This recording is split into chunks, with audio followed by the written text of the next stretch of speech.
like to welcome you to Street Politics. Today we have in the hot seat our mayor of Cleveland, Frank Jackson, that we have today interviewing. I'm glad that you gave me the opportunity to interview you. Well, I thank you for coming in. We're in the mayor's office. Yes, as you can see, it's so nice in here. Yeah, the building's 102 years old, and on the administrative side of City Hall, this is the best space, the mayor's office. Mm-hmm. The best space in City Hall, all of City Hall, is the council chambers. So and the rotunda. So if you ever anybody want to visit, if you ever have a chance to go down to the council chambers, and you'll see how pretty it is. It's a nice building. Yes, it's really nice. Look at I like the tapestry. Yeah. Well, I kind of did a little background of what he did before he became mayor. I noticed that you was an attorney. Yes. You was the councilman for Ward 5 from 1989 to how long? To 2001? For 16 years, right. I took my seat in 1990, January 1990 to January of 2006. Okay. And you've been the mayor since 2001? Since 2006. 2006. Yeah. Oh, okay. Now, I was a council president, I think, from 2002 to 2006. Okay. Could you explain to the people, like, what exactly is it that a mayor do? What are you accountable for as a mayor? Well, the mayor, like right now, if you turn on our public access channel, channel 20, mm-hmm. You'll see that City Council is holding budget hearings. Mm-hmm. So the mayor, the administration, we prepare a budget, and then we submit it to council, and they have to have the budget passed mm-hmm. by April 1st. And that's what pays for the operation of the city. We own the airport, we own the water system, we own Cleveland Public Power, and parks, playgrounds, rec centers, all these things. But we also have public safety, police, fire, and EMS, pick up trash, mm-hmm. Cut vacant lots. So that budget includes all of that. And that gives us the ability to pay for services. Mm-hmm. Because government is not in the business of making money. It's not our job to make money. Matter of fact, we're not allowed to make profit. What we do is we deliver service. Mm-hmm. And the income taxes that people pay, the property taxes people pay, the fees they pay for different things, all that goes into a pot that results in us being able to pick up trash, to have policemen, firemen, things mm-hmm. like that. And the mayor is the administrator of that. The mayor is the head of that. The mayor is the CEO of the city. Mm-hmm. A city council has the responsibility of passing legislation. Okay. And what they do, say for instance, so you don't pass any No, we don't pass it. Okay. Now, we may recommend, just like we recommend the budget, but mm-hmm. they have to pass the budget. Okay.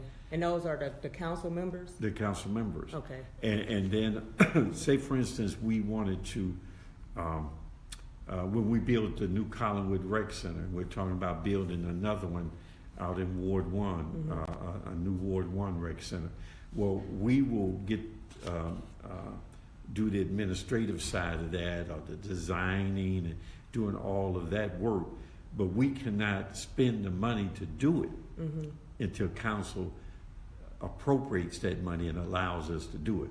So we propose certain things, mm-hmm. but they have to say yes, you can do that, and then they have to put the money into doing it. Mm-hmm. So into budget today, they're talking with the people from Public Works. That's parks, recreation, mm-hmm. playgrounds, waste, streets, snow removal, vacant lots, all of that, and they're presenting their budget. Okay. And then at when all of this is over with and the budget hearing is over with, they'll pass a budget, and then when we want to spend money for each item, mm-hmm. Then we have to go to council to get approval for each of those items.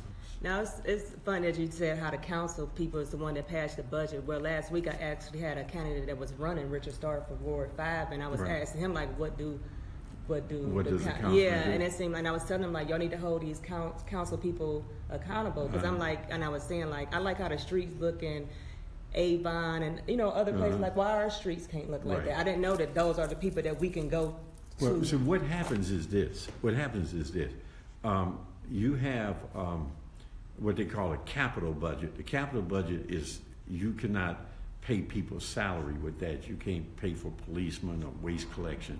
Capital budget, you can build things or you can buy things.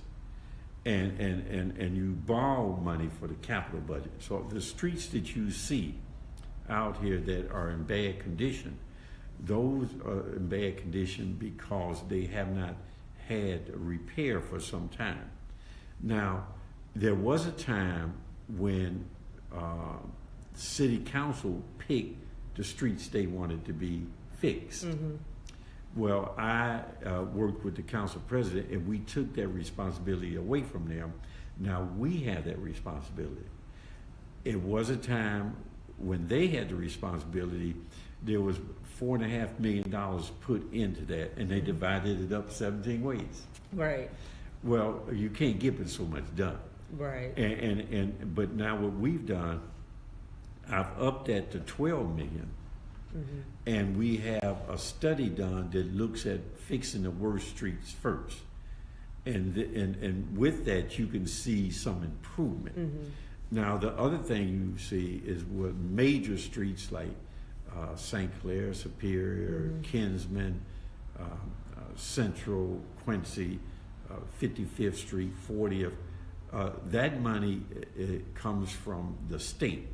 So we pay 20% of what it costs to do that. The state pays 80%. But those roads may cost $8-9 million to do one road. We need the roads done. They need to do something. Oh, well, give us some flowers and plants like they got downtown on the other main street. Oh, they have it. They have it. But now, give you an example. On Cedar, we did Cedar a couple of years ago, and made it look nice, but all you have is vacant land around it. Right. So, but if you go to a neighborhood like on 65th in Detroit, they did Detroit, and they got all those businesses over there, so it looks different. So it's just not a matter of putting public money into an area. You have to have private investment, because if we can put all the public money we want in a certain area, if the private sector doesn't come in and somebody doesn't open a business there, if somebody doesn't build a home there, well, we don't, only housing the government builds is public housing. Right. We don't build barbershops or beauticians. We don't build grocery stores. So I think some of that could be left up to the people in the community. Because one time I was in Atlanta at my friend's house, and just so happened that weekend was like her I guess twice out the month, everybody in that community, they come out, they clean the trash, they do, you know what I'm saying? I think we can step in and do some of that also. That's right. And like where you live, you know, they're rebuilding Cedar Extension, and there is some plans here in the works as to what to do with Old Cedar. Well, all of that will basically be public kind of dollars. So, but where are the businesses? Right. Who would want to come down there and, you know, create and start where's the business? And because, but I'm old enough to remember when all up and down 30th, Central, we used to call it Quincy, not Community College, 55th, there were businesses all up and down. There were grocery stores, restaurants, nightclubs, barbershops, beautician shops. So what really makes a community is not just the public money, because there is hundreds of millions of dollars that are invested in redoing Central Avenue. We redid Quincy, we redid Cedar, we redid 22nd Street, we're redoing public housing. That's a lot of millions of dollars. Yeah. But that in and of itself is not going to get you the kind of improvement that you're looking for. You're looking for a place. Where do I go to go shopping? No, where do I go to a good restaurant other than a fast food restaurant? Right. Where do you go to where you can go to a beautician or a barber shop and have it convenient where you don't have to get in your car? How do you, maybe you want to, your kids, you may want to go and get some school clothes or school supply. Where do you go? And in order to have that, you have to have the private sector come in, private investment. We, meaning African American black people, we used to own that. We used to be able to sell goods and services to ourselves. We had our own restaurants. We had our own grocery stores. We had our own 5 and 10. Now we don't have that. Yeah. And so it makes it more difficult. It makes it more difficult. So the problem is not the government investing, because we invest a lot of money just in your area alone. I just mentioned all that money, but you have no private investment there. None whatsoever. Now I remember one That's time a big problem. when you came to my I have a nonprofit called Healing Hearts Foundation, and you know in the summertime I give Right. back all the school supplies, and Frank, the mayor, he comes, and so we was discussing, you know, about the kids and like how it's a lot of stuff with this youth, what's going on. You know what I'm saying? You seeing more Youth violence violence. with the youth, and so. And like I was telling him, you know, when we grew up, we went to the bathhouse. The bathhouse was our thing. We went to Having Train came and took us to church. We had free lunch. But now, like when you look in the bathhouse, like who would want to go in there?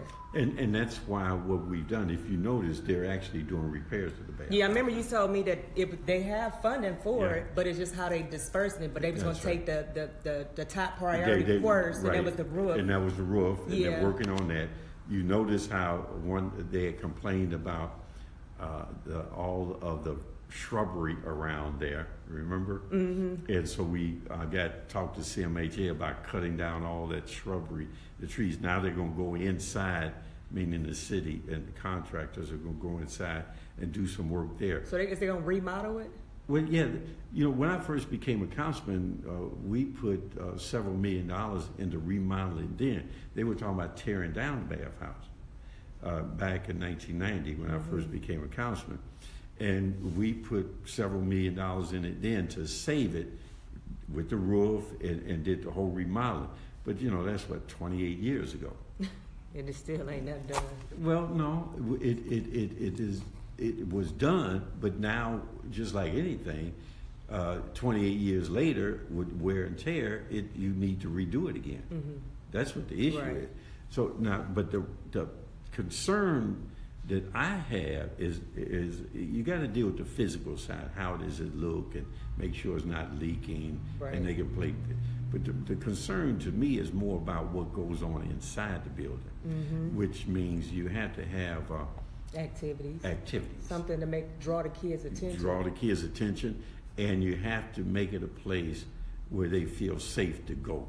Cause it was safe when we was there with Buddy. Like, Oh yeah, we it's went safe there to go. like, I mean, it was like our second home. Right. Now it was like, it's nothing in there. Like I think we need computers in there to help the kids. We need more after school activities, because I just think the youth is bored. That's why they doing what they doing. Right. And also Or it their comes minds work in too their fast. household, you know, Right. cause every time something happened in Cleveland, you know, kids doing this, you know, chases with the police, and this the first thing they want to blame is you. Like you're not Yeah. the people's household. You know what I'm saying? Right. All you can do is, you know, protect Cleveland. But far as like, I don't like how a lot of people blame every time something happened. They blaming you, and I see, you know what I'm saying? Like, I Well- think that's unfair. Well, you know, but that's part. You ask, what does a mayor do?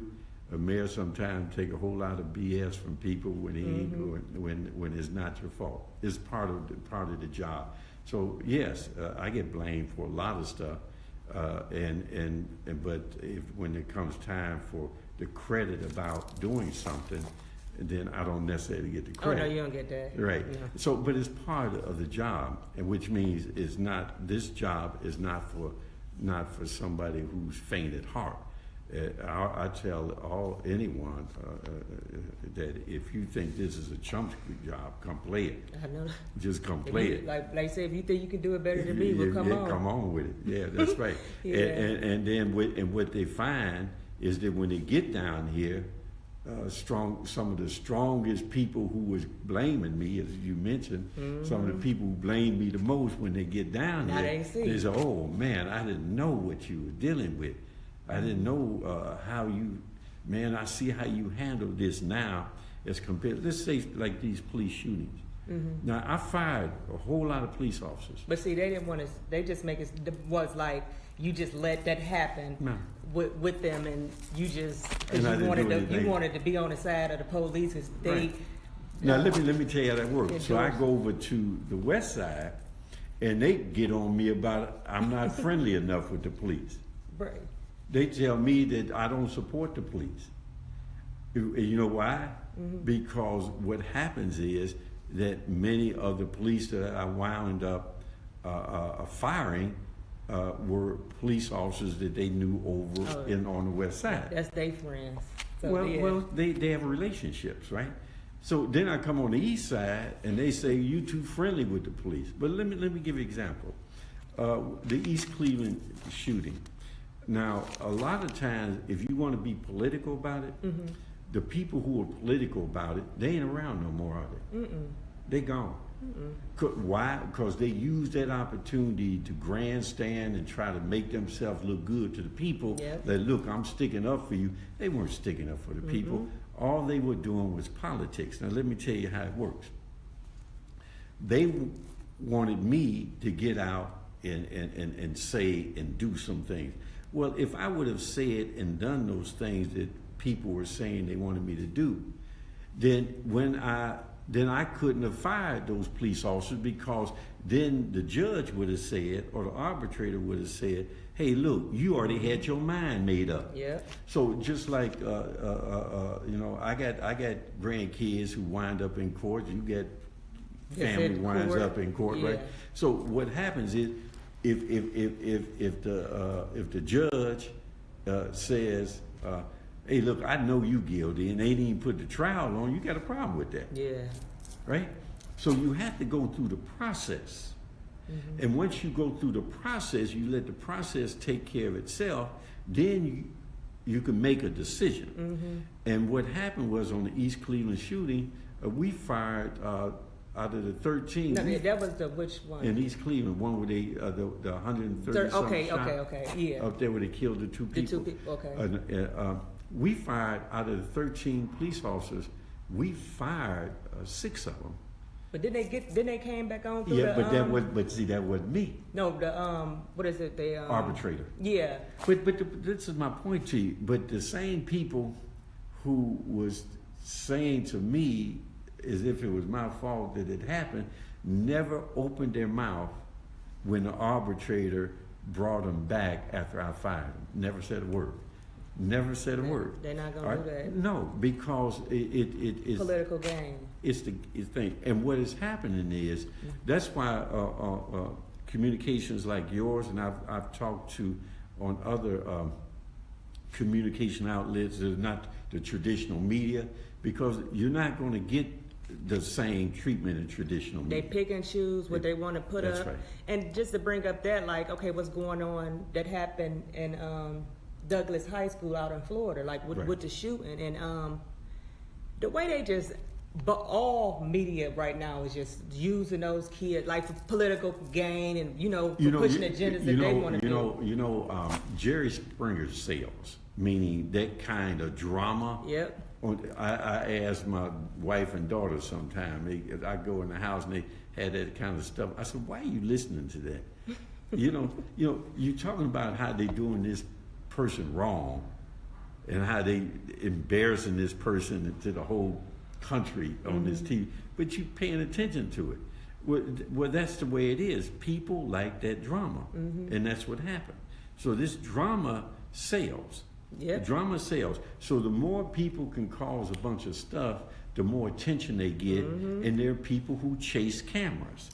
Now let's talk about the tragedy down there in Florida. Now, I don't blame these kids. I think these kids are doing the right thing.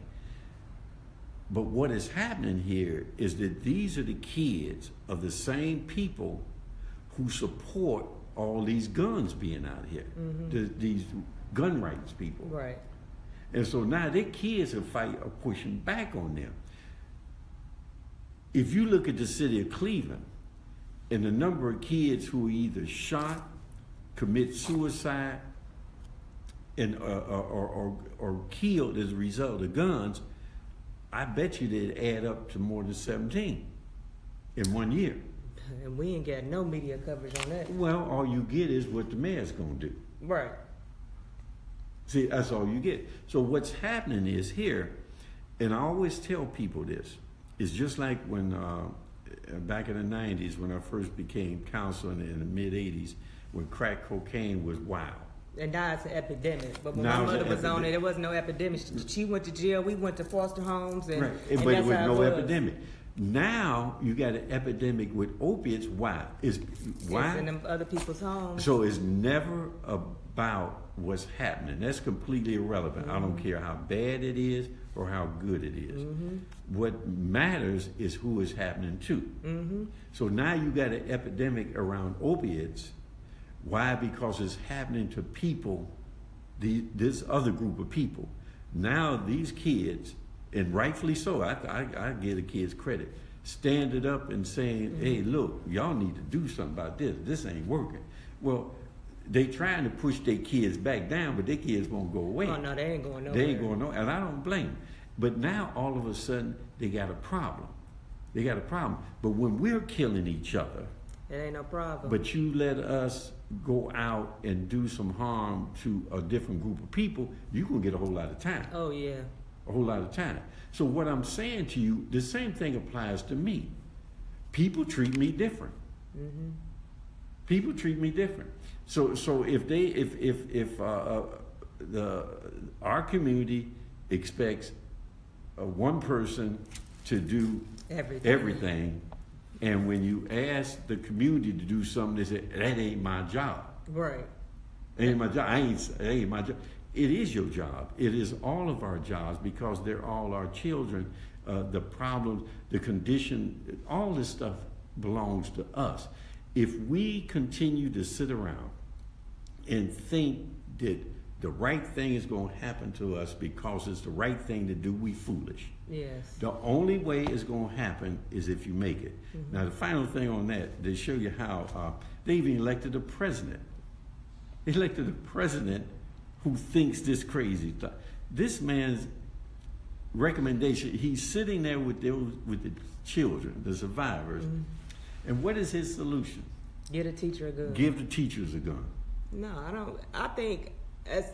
Now, imagine, however, if President Obama would have said that. Oh, Lord have mercy. They still talk about that man and he gone. So we get treated different. Yeah. And we get treated different by our own, and we get treated different by others. I just think like this, like, okay, in Cleveland public schools, my kids go to East Tech. It's metal detectors in there. My nieces and them go to them schools over there. It's metal detectors. Like, quit thinking that y'all want to put metal detectors in the urban city. But then mass shooters don't have. You ain't had no mass shooting in no hood schools. We don't tend to behave that way.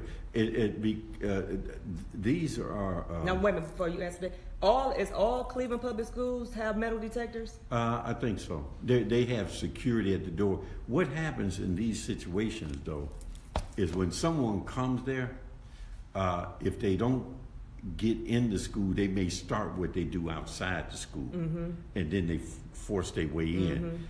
There are still schools, not in Cleveland, I don't think in Cleveland, but there are schools who still may not have a security guard or metal detector. Why? Because they feel that those kind of things don't happen here. And then it always happens at those type of places, those type of areas. And when someone clocks out, they clock out. And not much you can do about it. And then another thing with the shooting that I found alarming is that the FBI, with him saying the stuff, with the guy saying the stuff on YouTube about he's going to be a famous school shooter, and then they also got 2 tips saying that hey he talking about shooting up the schools. They did nothing, and the FBI said they couldn't find him. But this is my thing with the FBI. When the FBI came down away in them projects on 30th and round up all the 30th boys, they found them. They knew what they said they was doing, and you know what I'm saying? It's just like y'all pick and choose what y'all want to do. Like the FBI, y'all know everything. How y'all didn't? This could have been prevented. Well, it could have been, but let me point out something else. you never know what they actually have prevented because they'll never tell you. So there may have been incidences that they were on top of and they responded to where nothing happened, but you would never know that, and they're not going to really tell you about that. But when they didn't do this one, and it was obvious that this kid was having these kind of thoughts, at minimum, what they would do, they would go to the house, say, hey, look, you on Facebook, you talking about this, or they talk to, if it's a minor, they talk to the parents. See, they would respond to it in a way that would make the kid think.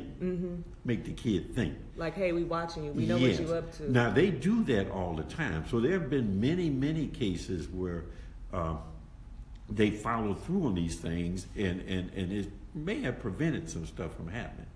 But in this particular case, I guess they let it. They felt like it wasn't. They said it wasn't like a big priority, but you could at least notify the police in that city, like, hey, we got a few tips on them. We can't really get too much in this. I'll tell you what, if in Cleveland Public School, if a kid, you say you gonna do that and see what's gonna happen. They'll come. I'm gonna get arrested for my kids saying it, and everybody, and if we're gonna be publicly shamed, they'll come get you. They'll come get you. They're gonna come get you. Or at minimum, they'll have a conversation with you about what are you saying. Because and don't let the kid be on some kind of court supervision. They'll violate them. They'll violate them if they're on court supervision, and they make those kind of statements. Yeah, that's a sad thing. My condolences to all of them. Well, it is bad. And the thing is that about that, you had someone who did that, and really the focal point on what happened is proper, that they're looking at why this happened and looking at the survivors and things like that. But I will tell you that if that would have been urban school with urban kids, they might have been talking about he was an urban terrorist. I know he would have, y'all thug. He's a thug. Right. So there wasn't nothing mental wrong with him. He knew what he was doing. Right. His parents was this, that, and this, that. You know what I'm saying? It's like you say, they pick and choose, and that's one reason I started street politics, is because when Donald Trump got elected, I never cared about politics. I'm gonna tell you that I never really cared. Even with voting, I was a Democrat. They gave me the sheet. I just go vote for Democrat. I never pay attention to any of the levies, any of that. But when he got elected, it just gave me an eye opener. It woke me up. Like, wait a minute, what's going on? And all these changes. And I got certain things that I want to work on to change, like with criminal reform and different stuff like that. It's just like, we see all this stuff happening, then we back and don't do nothing when we have the opportunity. And these millennials, if they rise up like them kids rising up there, it's going to be a lot of them people that have been sitting in them seats 30, 40 years going to lose them to the kids. And that's my point about us sitting back and talking about what somebody else should do, what the mayor should do, or what this person should do, or why can't somebody. It is not about what other people will do. It's about what do we do. Now, we may not be in the position where we can make wholesale changes, because you just don't, you're not the mayor, you're not a councilman, you're not a CEO of a corporation, but you can do something in your own little world. That's what I do with my foundation. You do something in your own little world. And what I've found is that efforts like that, a whole lot of people doing little bitty things, you wind up helping more people than a government can help. Government is about how do we protect the interests of people, how do we take the resources, provide service, how do we create an environment where we try, with me, because I know you want to talk about what I'm attempting to do this term.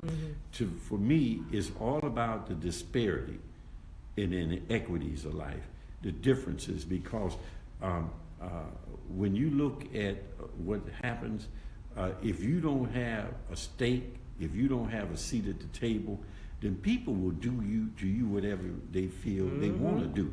And if you think they're going to make the right decision for you because it's right, you're foolish. It ain't happening. So you have to get at the table. And the only way you're going to get at the table in America is two ways. Is to participate in the system so that you can have a seat, which even though people don't like it, you have to participate in the political system, because you can't complain about the mayor. If you don't like what the mayor did, then replace the mayor. Right. If you don't like what your council, replace it. If you don't like what the judge is doing, replace them. But the other thing, which is sometimes is the primary thing, is wealth. Now, let me tell you the difference between a wealth and a job. Most people think that if you make a lot of money, you're wealthy. You're not.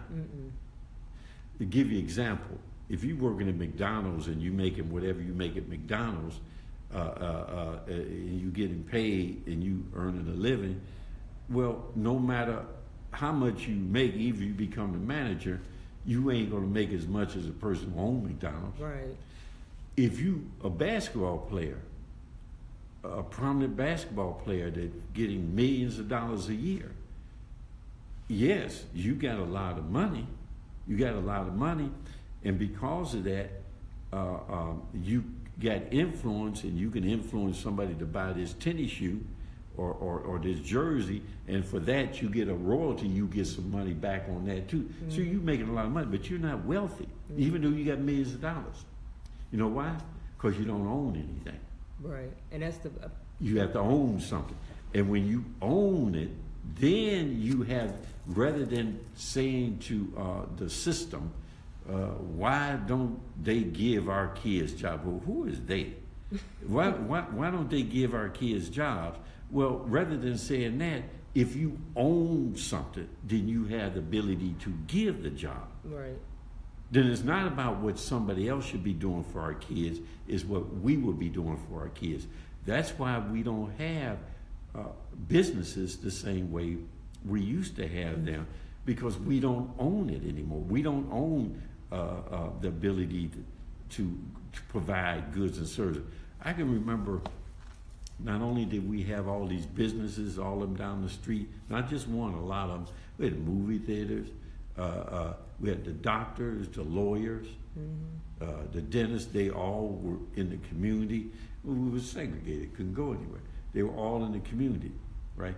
Well, it was different then because we owned something. We owned the ability to sell goods and services to people. We bought and sold from each other. We gave jobs to ourselves. We did all of that.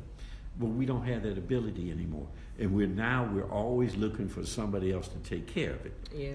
And when you do that, if a man is taking care of yours and it's not his, then he's being charitable. You respect it more, but That's right. It's coming from you versus, because they got the opportunity to take it from you or give it back. That's why. That's right. But if you own it, then you own it. Can't nobody take it from you. Now that's wealth. So, yes, ma'am. Hold on a second. How many of them is it? There's like 4 international students. 4 international students? And her 2 students. And the photographer is with them? She's going to take a picture. She's going to take a picture? Okay. All right, give me 5 more minutes. Okay. Sorry about that. Yeah, we're He's a sorry busy about man. that. I'm in the mayor's office. We're in the mayor's office, and we got some international students that come from different parts of the world, and they're visiting City Hall, and the council president's assistant has asked if we would allow them to come into the mayor's office and say hello and take pictures. You want to put that on camera too? Yeah, I put that on camera. But okay, one more thing before we go, because you got to do this with you. I want you to talk to the people about how you feel about the crime, and that's going on. Also with the chase that just happened with those 2 kids. You know what I'm saying? In the car that ended up dying. Well, the ones that came out of Shaker? Yeah. Yeah. Now this is another interesting point. People criticize me and my police chief, Calvin Williams, because we have a policy that says we're not just going to be chasing people high speed all up and down throughout this city. Mm-hmm. So we'll do pursuit and chase, but if it gets to the point that you're going 50, 60, 70 miles an hour down inside of the city, down a city street, you know, you put a lot of people's lives in danger.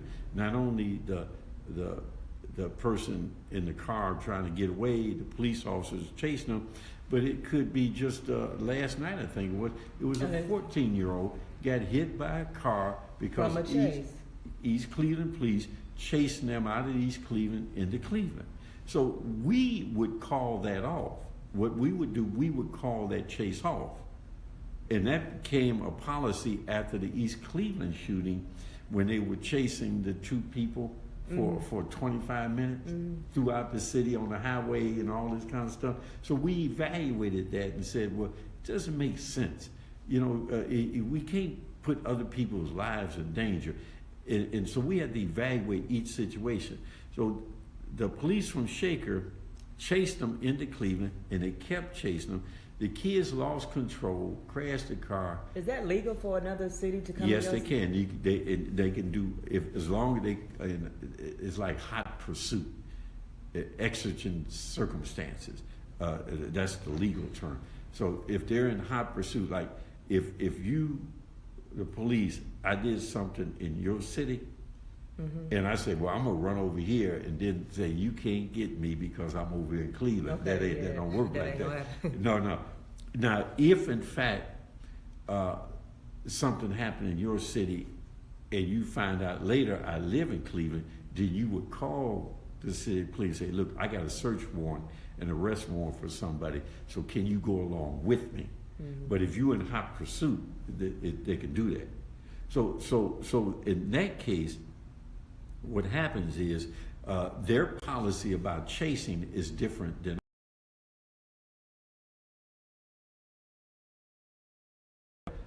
bagged up, so that we would have taken the pressure off the people trying to get away, so they don't have an accident, don't run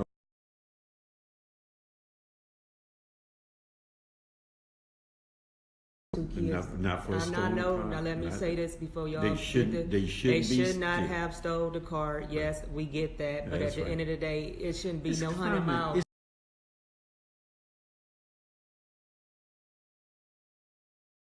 Somebody just shot somebody, or somebody just raped somebody, you take that into consideration as to whether or not you continue that pursuit or not.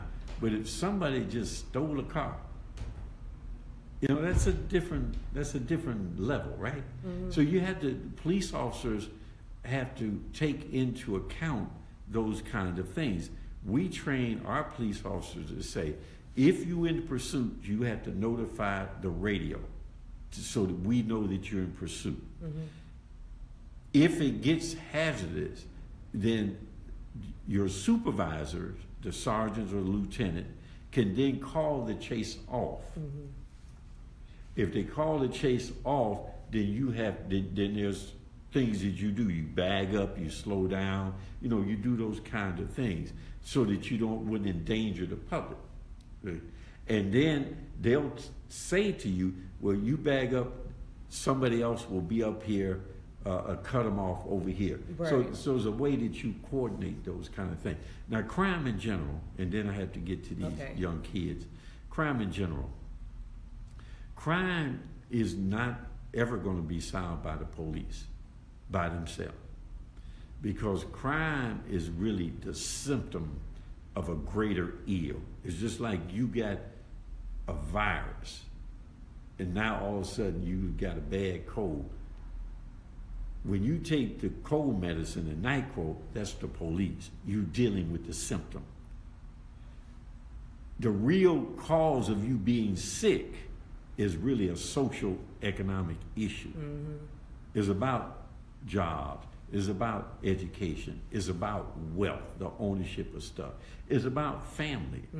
It's about culture. It's about those things that keeps you in check, not the law, because you just know that's not the right thing to do. And what has happened in our community is that people pimp our community. And they pimp our community because this is the place where they sell drugs, they sell sex, they sell guns. And then after they perpetrate and put all of that on us, and then deny us the opportunity for careers and jobs and good education and things like that, then they want to say, something wrong with them people. Something wrong with the people. That's the other thing I have to deal with while I'm dealing with our people jumping on me about some stuff that they don't really understand. I got to deal with this group of people over here who running stuff, and I'm trying to tell them, hey, look, you can't be.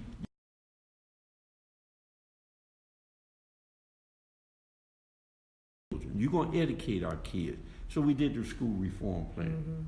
Say, you're going to provide our kids jobs. So we put the Fannie Lewis law in effect, where construction has to hire 20% of the work hours had to be cleared. We had the pre-apprenticeship program at Max Hayes. You see, those kind of things.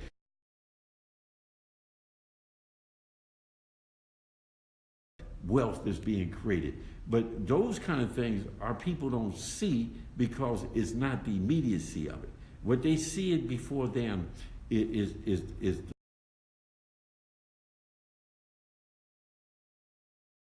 understand it. I can understand it because if your child winds up in jail, my grandkids wind up in jail.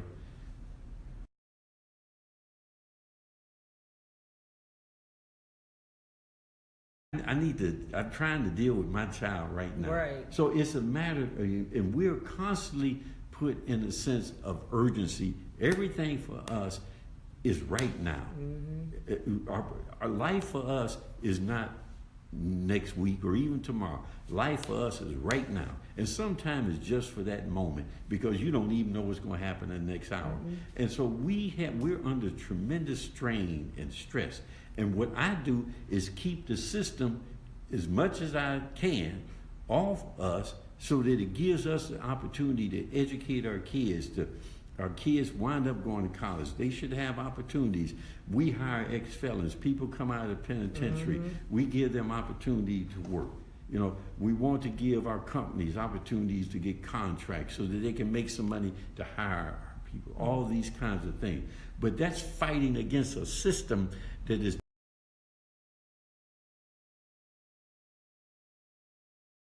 you ask that's part of what a mayor does. It's part of what I do. It's part of what I do. Now,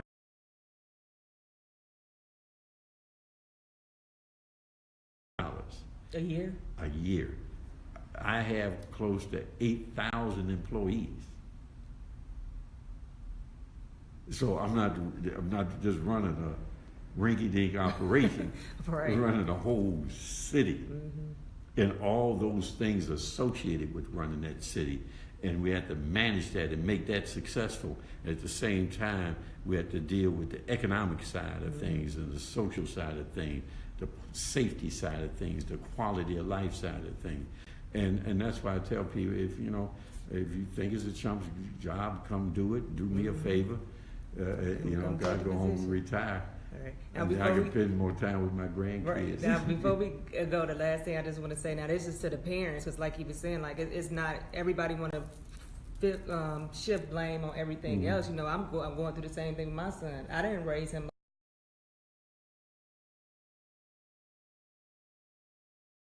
Do what he did. And can I add this? And then I do have to go. Let me say this.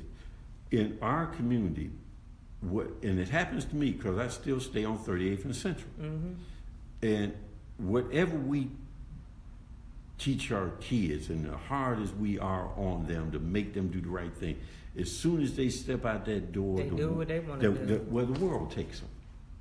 But there are other communities that whatever you teaching your kid inside your house, that community reinforces outside the house. Them kids don't have the same challenges. They don't have the same barriers. They don't have the same obstacles to life. What I attempt to do is to remove those barriers, remove those obstacles, help in dealing with those challenges, to get rid of the inequities, to get rid of the disparities of life, to do those things to make it so that our kids have a chance in life. And it's not easy in a world that has been designed to keep our children in that mode where they become a source of, misery and poverty is a big business. Mm-hmm. And people make a lot of money Yes, they do. off But misery and poverty. Let me tell you something, a lot of we'll money. have to come back and do a second interview because I We want to can talk do that. about that. Okay. Well, guys, we have to Thank go. I thank you, Mayor, for giving me the Well, and opportunity. I apologize for having to cut it No, short. that's fine. That's fine. But we got time. We have time. I would like to thank you all for tuning in. Catch us each and every Friday, 7 p.m. Eastern Standard Time. Thank you all. Have a blessed day. Thank you. Bye. Bye.